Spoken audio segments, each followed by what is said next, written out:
If you hire the wrong people, even the best strategy will fail. Managing a growing company requires a constant balancing act between speed and stability. If you move too slow, you'll miss the market. And if you move too fast, you'll break the very systems your customers depend on. And when you're building a business around technology, where service and trust are crucial, the challenge gets even harder. Because growth isn't just about selling more. It's about building a company that can stay agile and innovative without becoming unreliable. In an environment like this, it's critical to hire people who can thrive when there's no corporate machine to catch them. Now, you've heard the old proverb that best time to sharpen your axe is before entering the forest. But a lot of leaders ignore that. They charge straight into growth mode. They hire fast, launch fast, and push hard, only to discover later that their people were never built for that environment. Their processes were never clear enough, and their forward momentum masked how fragile their company structure really was. Now, the companies that keep top talent are not the ones that have the biggest brand. They're the ones who know exactly the environment that they're building. Because as I've discussed in previous videos, retention is rarely a perks problem. It's almost always an alignment problem. And today's conversation is really a masterclass in that reality. My guest today is Yossi Abraham, President and CEO of Zappix, a cloud-based digital engagement platform, helping enterprises shift customer interactions from traditional voice channels to intuitive, self-service, and automated outreach experiences. Yossi has led across organizations of thousands and now applies those lessons in a much smaller, faster, and more agile company environment.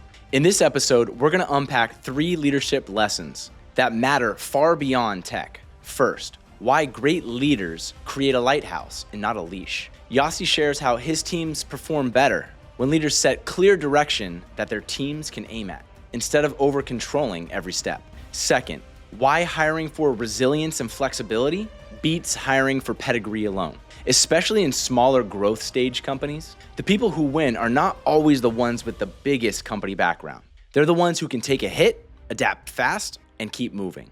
And third, why customer obsession and reliable execution have to grow together.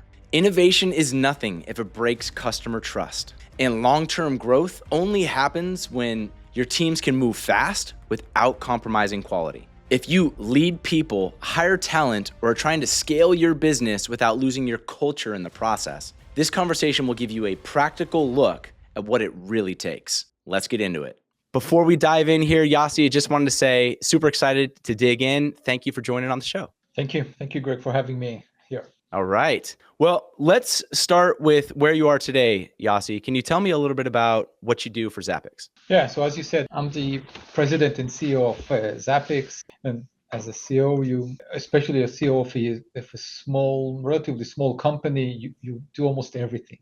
But the main purpose here is really to lead and to set the strategy of the company and then set the operational plan to meet that strategy. And so that's the main thing that I'm putting a lot of my efforts and time in. On top of that, I put special emphasis on everything around the business development, sales side, expanding and growing the company. Got it. So tell me a little bit about your career and kind of how you got to Zappix as the president and the CEO, right? I mean, you've done a bit of sales in your past positions, right? Can you kind of walk me through how you got to where you are today? Yeah, so I had multiple facets to my career as I progressed. I'm actually originally from Israel, and I started after I was in the army for several years, and then after I was released from the army, I worked as a project manager for a large company in Israel. It was called Converse, and I worked there for several years, and then they relocated me to London. We lived there, my wife and I, for about 4 years. And in London, I led a relatively large team, about 30-something people of customer success, customer support, project managers, technical pre-sales, responsible for multiple different regions within the Western Europe region. We had great success there. I had a very good team, and we were able to make a lot of impact on customer satisfaction, client satisfaction. Actually, it's not end user, but it's large mobile operators. And then they asked me to relocate again to the United States, and The headquarters of Converse was in Massachusetts, just north of Boston. So we moved again, and we're here for the last 18 years, more or less. And then I did a similar role, regional service director, but then I started to get more and more exposure in the company. I became the head of PMO, head of the PMO office, project management office, hundreds of project managers, hundreds of projects, and so on. Then a chief of staff for the head of the president of services, which was an amazing position at that time. As a young director, suddenly to see the full spectrum of what a $250 million budget, 2,500 people division, how does that operate? And and then I was then promoted to VP account management and sales of the same region. I was responsible as service director. And then I was moved again to VP sales and marketing of our global services business unit, a newly formed business unit. So I had very good career at Converse, over 14 years.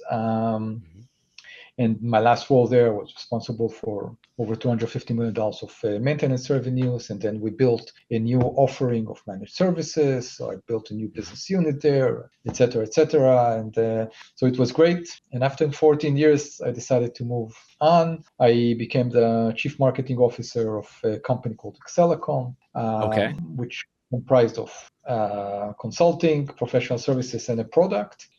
I was there for just under 2 years, and then I was headhunted to Allot Communication, an Israeli company that was headquartered in Israel, but wanted to expand the global business development and partnerships as they moved into cybersecurity. And I joined them as a VP of Global Biz Dev and later on also General Manager of North America. Was there for 3 years, and then someone introduced me to the owner of Zappix, and I said, you know what? I've done large companies, medium-sized companies. Zappix at that time were 4 people or 3 people, 5 people, something like that. Pre-revenue. And I said, okay, let's jump in. So that's how I got here. Wow.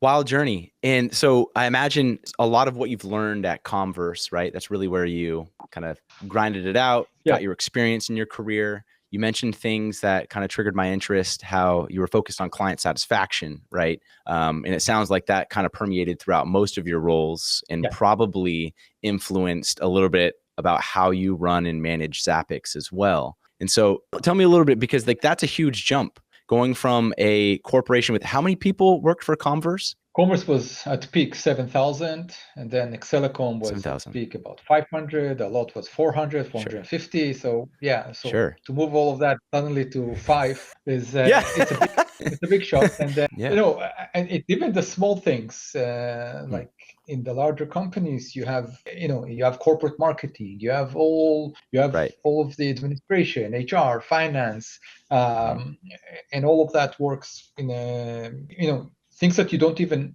think about as a VP in those companies. They are there. They're helping you. But that was part of the reason I wanted to do this change, and I had to adjust. And Do you think there's elements of what you learned working for a big company that helped you jump into Zappix and keep the rigor that was required to be successful there? Absolutely. And there are things that I learned from a positive and negative way. And what I want to say, there are things that I wanted to adopt and to take. Like Converse was amazing in their customer focus. They are extremely customer focused. They worked very diligently about how to improve the client. And we worked with very large mobile operators on their satisfaction. How do you work the account all the time? So that's something I really liked and wanted to maintain that focus. And also I remember one of the best CEOs there was always talking about looking, behind the corner, over the corner, always see what's next. And so taking that very advanced view of technology and always looking what's next and how can you improve and move the company. What I did tell myself, I don't want to take some of the negative parts of large corporation, like very long development cycles. So in some of the companies, I won't name, not necessarily Converse, but very long development cycles. So if I needed some new functionality features relatively small features. I needed to wait 6 to 9 months before I could present them to our prospects or clients. And I remember when I joined Zappix, and I spoke with a CTO at that time, for several weeks after I joined, to them, let's do this and this. And he said, okay, I'll put it in the next release. And I said, oh man, nothing. And then I told him, what is the next release? 2 weeks from now. I said, oh, okay, that's great. Wow. So let's roll. Yeah, let's roll. And then I really found the value of the agility in running a small company that is very adaptable, very flexible. So again, there are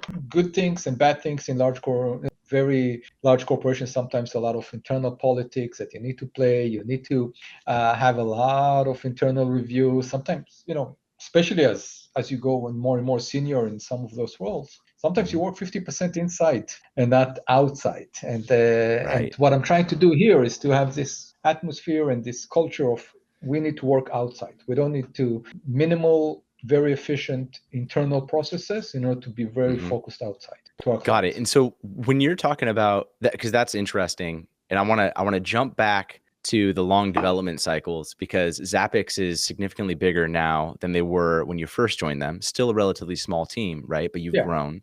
But I guess before we do that, the focus on working inside versus outside, can you just kind of elaborate the difference between those two ways of working? Yeah, so many times in large companies, and people that will hear the podcast and work in large companies will probably say, oh, yeah, is that there are a lot of internal reviews on a monthly, quarterly, annual basis that you need to go and present your plans to the management, and or long approval cycles for certain things that you need to go and prepare a deck and all the supporting material, and then you go to your director, that goes to the VP, that goes up to the SVP, that goes to the CO, to whatever committee there is there, and you do work a lot on internal documents, internal justifications, I'll say, certain deal reviews that you need to go and justify if you want to move a bit outside of the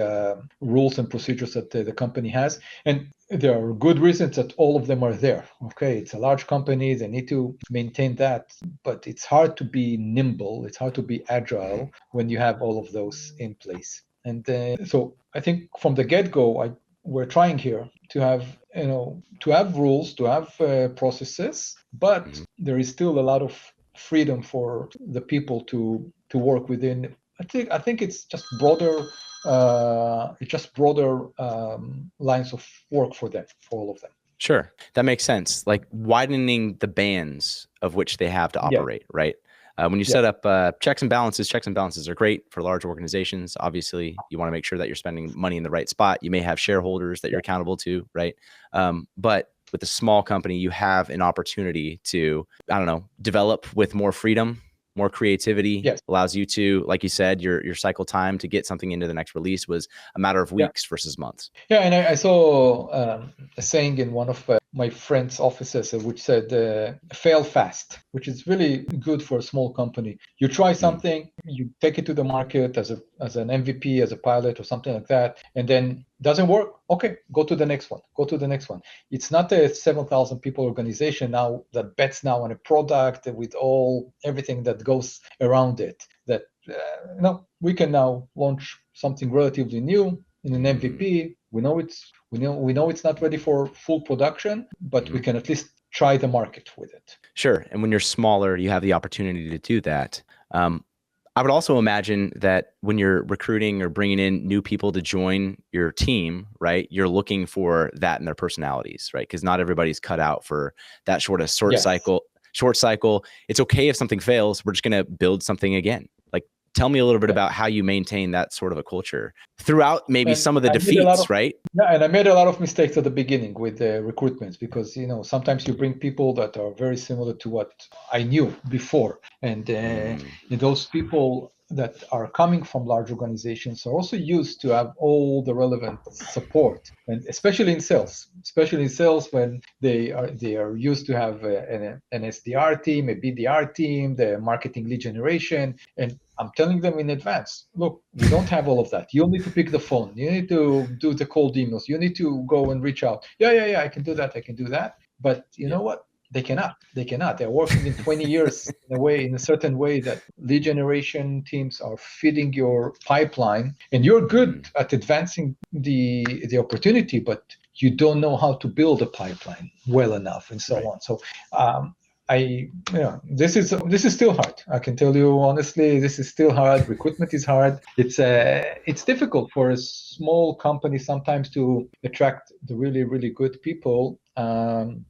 But we're looking now at where they worked, what experiences and their personality. Are they flexible enough? Are they able to get punched in the face and get up again? Because it's a lot of times in sales, we hear no and no and no and no until you have one maybe, and then make it a yes. So you need to have that type of people that are resilient, that are nimble, also that are very flexible in mind. I think that's the main thing. They need to be very flexible in mind.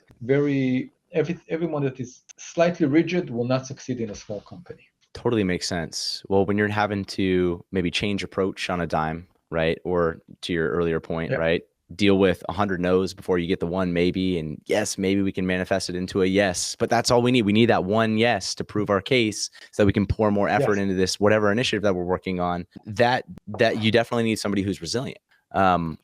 And so I imagine you've probably found a handful of folks on your team who now embody that personality. What are you doing as like the CEO and president to help foster and make sure that that culture is something that's pervasive? So there are several things we're doing. First of all, really open communication between all of us. And we've implemented something the day after COVID started. I remember we were working in the office 5 days a week and always, speaking with each other and so on. But then the day after COVID, when we started to work from home, we implemented a daily stand-up. Every day at 10 a.m. and 4 p.m., daily stand-up, 15 minutes. And we do it up till today, even though we came back to the office. We're partial 2-3 days a week we're in the office, 2-3 days we work from home.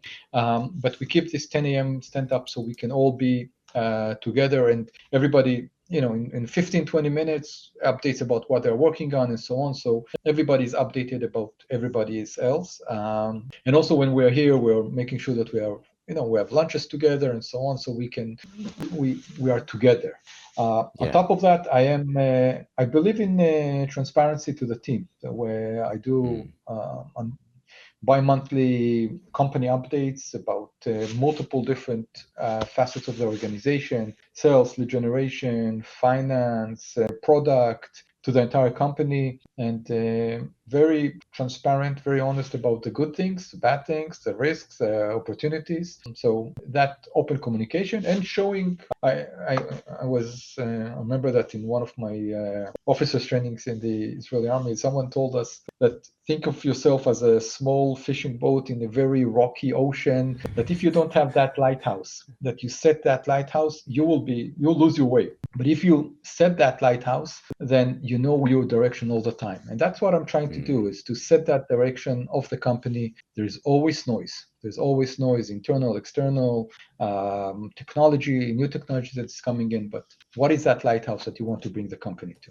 I love that. It gives them their North Star to aim towards, right? So they can just get down, grind it out. And the ability to have the open communication is crucial. It's interesting. We also, when we went to COVID and started working remote, did something similar to you. It took us a couple of months to do it. So you turned it around in one day, obviously faster reaction time than my team, right? But after a couple of months, we'd started doing what we call our daily operating reviews. It's just 15 minutes in the morning, right? It's literally, we get in there, we do a quick safety message, and then we jump into escalations and cross shares. And usually we'll have like one or two folks share something that's worthwhile. Some days we have nothing, and somebody will just like tell a joke and we'll laugh and we'll have some fun. But there's an element of how do you keep the team together when you're not close, right, in proximity? Yeah. And I think something like a daily stand-up is very helpful with that.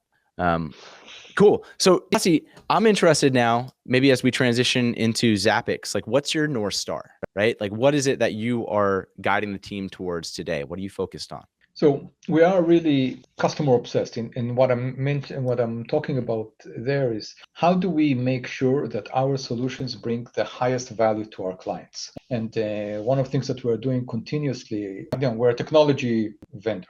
Okay, we provide technology, but that technology needs to provide value to our clients. And so we're looking at that value in multiple different ways. One, does it bring value compared to the contract? So they signed a contract with us, they pay us X amount of money, X amount of dollars per month or year. Can they show ROI on that? The second thing that we're looking at is customer satisfaction. Are there complaints? Are they happy with us? Are they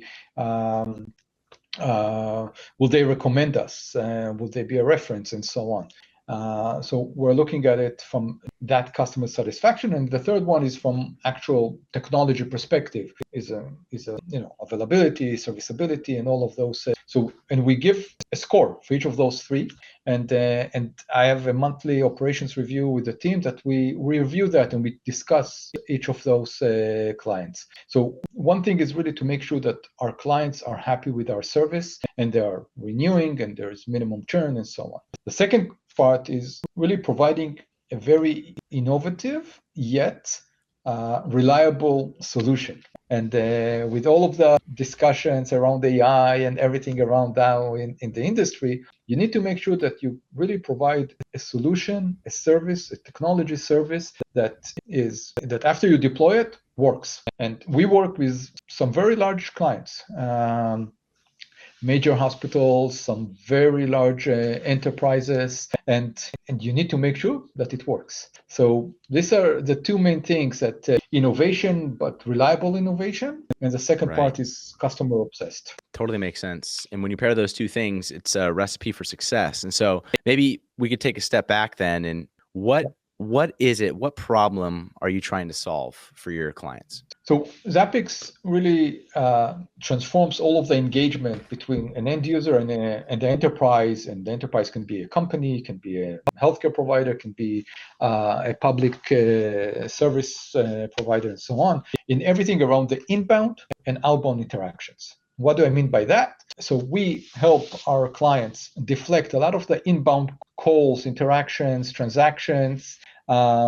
We started as only in calls, but deflect the inbound calls coming to the call center into digital and visual self-service. So that's how we started as a company. And that's something that we have developed and expanded dramatically in the last several years. But we also added the outbound. How can we help with the engagement, proactive customer service by the enterprise to their end users, and giving them the platform that they can now digitally engage with their end users in a hyper-personalized, fully automated, multi-touch, omni-channel outreach. And I'll give some examples. It can be from the simple appointment reminders in healthcare to full instructions before certain complex procedures in healthcare, to reminders about or updates about the status of certain applications, claims, ready for review, ready for payment. So all of that proactive approach. And that's how we really transform the engagement of the inbound and the outbound between the client and our clients and their end users. That makes a lot of sense. And so the inbound, I can definitely get an understanding of, you have a call center, right? People calling in, and there's a lot of questions that they have, which probably they could answer themselves, right? Here's the self-help section, guiding them to where they can actually go to get the answer that they need to be successful. Yes. Now, when it comes to outbound, I imagine there's a lot of applications to that. So like you're talking about, maybe the healthcare provider, there's a procedure that's coming up. Maybe there's a series of 10 things that need to happen in advance of the procedure, right? This is notifying them within the time frame so that they can be successful in accomplishing those 10 things before they get in for their appointment, right? Yes. I'm very curious, like what other applications are on the horizon for you? So there are multiple different things that we're currently working on. So one is adding more capabilities even to the agents and the staff of our clients, like agents of contact centers or access center staff or scheduling staff of our clients, with what we call the agent assist. How can we assist them to handle those interactions better. And it can be a one-to-one with live chat that we have, or a one-to-many with our outreach studio that they can use and now send messages to 100 people, 200 people, 50 people, and so on. So that's one aspect of the service that we're now expanding. And so we'll have basically three-legged portfolio of the outreach, the self-service, and the agent assist. And we're adding more and more AI capabilities to our platform. Things like what we call Zappix Vision, that we can receive actual forms in paper forms and in digital matter, but we can then extract certain information from those forms. And you can think about refills, medication refills that still are coming in faxes. Might be digital but they're coming in faxes. So we can take them, we can extract using OCR capabilities, or we call it Zappix Vision, specific fields within those refill faxes. But the beauty there afterwards is that then we apply the automation. Then we can do the outreach to the patient and reach out to the patient based on that information there. Do you really need this refill for this specific medication or not? And then use self-service afterwards to complete that refill. So we're taking the entire portfolio of services to automate complete workflows that are manual today. Think about some of the healthcare providers. They receive those faxes. They need to type in that, they read it, they type in the EMR. Then they need to pick up the phone and call the patient, and then they need to do some stuff. So we take that manual process, completely automate that, and that's what we do best. I mean, can you guys come help me with my company? Like, there's a lot of manual processes and like data updates, right? Where it would very much be helpful to have like an AI agent go and do it for us instead. And so what I'm curious about now is, this is a template, right, that you're doing with healthcare. How do you basically get up to speed with the client? Is it a very high touch process where you're intimately understanding the processes that they're running through and then allowing AI to learn? Or how do you basically take the processes that maybe are new to you because it's a new industry, learn them, and then have your AI agents start plugging in?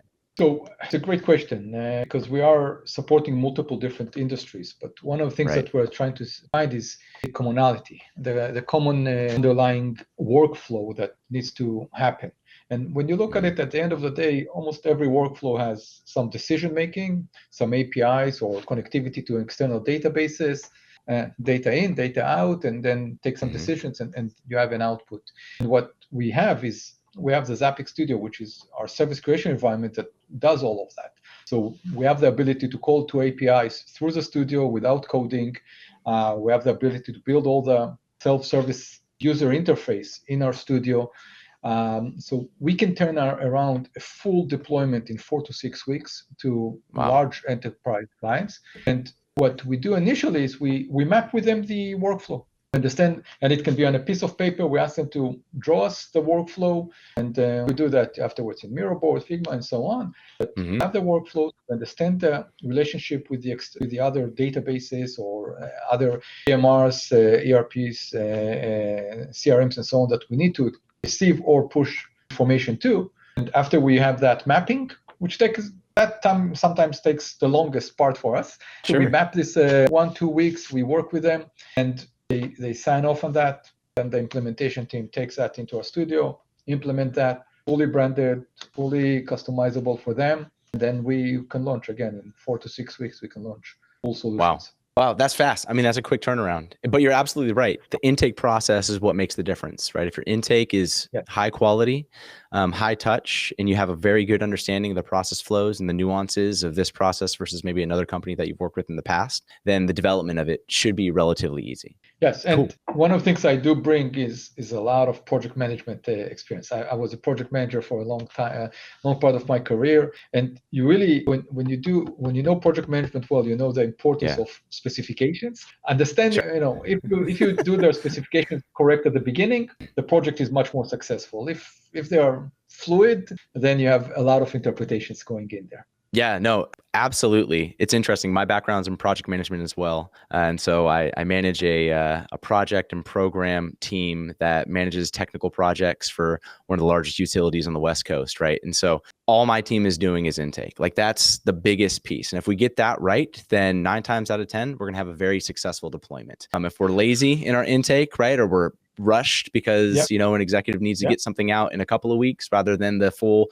4 weeks that it takes us to do our process, right? Then things get crammed. I'm curious if you ever come up against the time constraints that might squeeze some of that intake process and how you handle them, right? You're obviously the project management background. You've got a team of techie individuals, right, who want to get rolling on the process. How do you manage, right, when timelines need to be expedited? So it happens all the time. Okay, even when we commit to 4 to 6 weeks, and they are not used to 4 to 6 weeks, but still, on occasions, especially when you work with partners, they crunch the time for you. So it's a matter of managing scope, Yeah. and then you can negotiate. Okay, let's de-scope some stuff that are a bit less important for this sprint, and then we'll add them. We'll add them later on. And so one area is managing scope. I do not like to compromise quality. Quality is something that we don't compromise on. And then at the end, also we can also put more resources if needed, taken from other projects, take them, which again I don't like to do, but sometimes we do it. We had a project once that we had to deploy in 10 days. 10 days, and because they needed that for January 1st for annual renewals of membership cards, and they told us if you can do it, if you can launch by January 1st, the deal is yours. And they came to me and we took the decision and over the Christmas holidays, and we did it. But we put about half the company to work on that because it was important for us, for the client and everybody, and we did it. But that's not something that is sustainable for the long term. I think much more sustainable is really managing the scope and based on normal resource usage. Totally makes sense. Like there's an opportunity occasionally, right, to crash your schedule and to get the resources you need to be successful, right? But I think the other piece that I heard in there is you may have 100% of the scope, but this may be an instance where you phase it, right? You say, hey, phase 1 will be released by your time frame so that we can initiate phase 2, right, and handle that afterwards because that's not going to impact deployment. Yeah, completely makes sense. Cool. Well, this has been a lot of fun, Yossi. It was cool getting a sense of, what Zappix is all about, your own leadership journey. That was fun as well. I think what I'm interested in is maybe just someone like you, who's now the president and the CEO of a very cool startup. You made the leap that I think a lot of folks are scared to make, to be honest. I mean, myself included, right? When you're working for a big company, you get taken care of, right? There's a clear line and path for your future. And so I'm curious, what was that decision maker for you, or how did you go through that decision-making process to jump out of working for larger corporations to jumping into a small startup like Zappix? It was something that I always wanted to try. To work for something small and to lead a small team to growth, and it was at a time in my life, and it was reasonable to do. I had still young. I think my kids were at that time still young, and but it was the right decision for me, with the full support of my wife, of course, because you have to take that decision together. It's a risk. It's a risk on so many aspects. It's a risk, but it's something I wanted to at least give it a go and give it a try. And what I would say to others, find what drives you, what are you really passionate about, and if that's something that you really want to do, try it. What is the worst thing that can happen, really?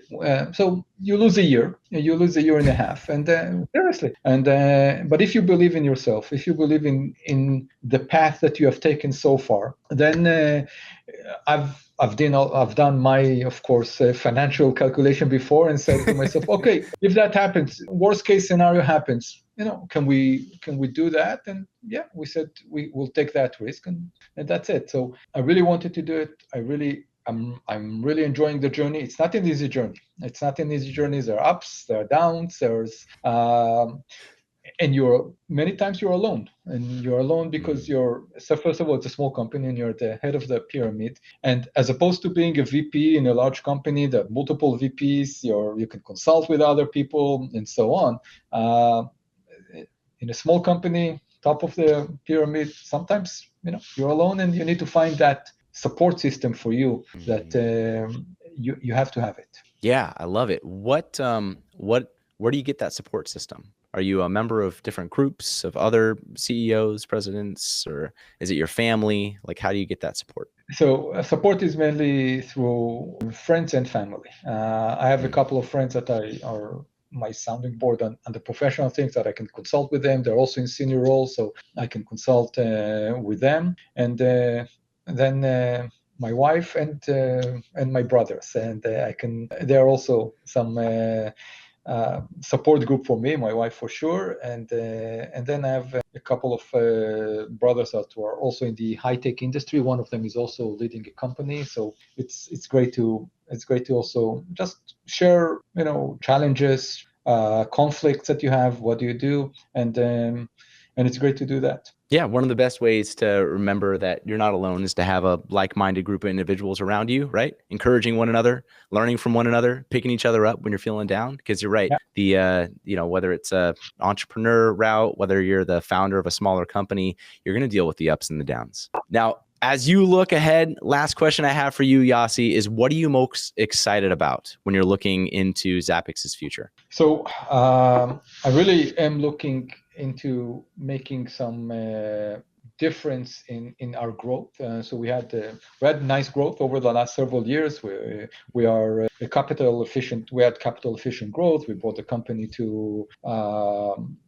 We grew the company nicely, and I'm now trying to see how can we make that even more exponential, and really moving from a linear mode to an exponential mode over the next 2 years, building the right foundation through channel sales. We have proven ourselves in direct sale and so on, but we're now working with a couple of very promising channel sales that hopefully can make us really, really successful and grow the company in a more dramatic way than we have done so far. And then look at the next steps afterwards. Awesome. Well, Yossi, this has been a really fun podcast. This is great getting to learn more about you. I'm excited. I'll keep an eye on Zappix and your exponential growth here over the next few years to root you on, man. Thank you so much for your time today, and thanks for joining the show. Thank you, Greg. All right. I'll